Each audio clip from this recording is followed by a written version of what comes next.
name is Lieutenant Colonel Jennifer Ovanek.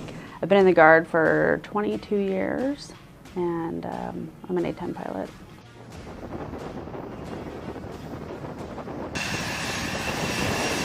My dad flew A-7s and F-16s, and that's how I started my love of aviation when I was very, very young. I started flying so young when I was 2 days old, and I flew with my dad. He owned an airplane. And I flew with him all the time, and I just was like, this is what I want to do.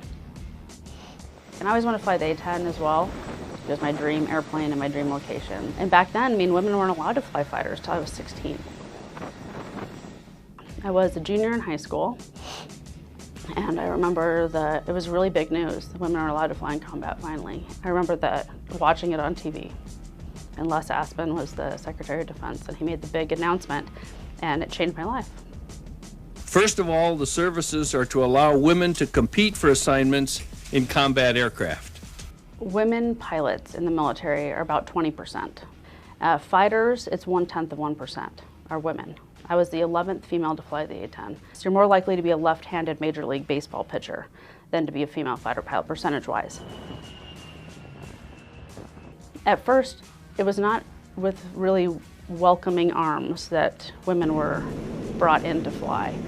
And then there was growing pains. I had to be 25% better than the men in order to get the same recognition to the same level. I really wasn't accepted until after I dropped bombs in combat and did my job there. And after that, it changed. And then it started incrementally changing for the rest of my career. Nowadays, it's much more accepted. If you can see her, you can be her.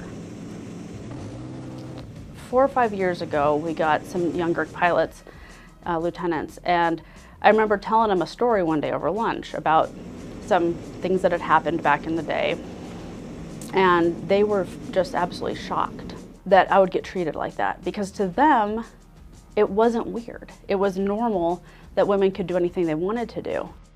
Most people, as long as you can do the job, legitimately don't care.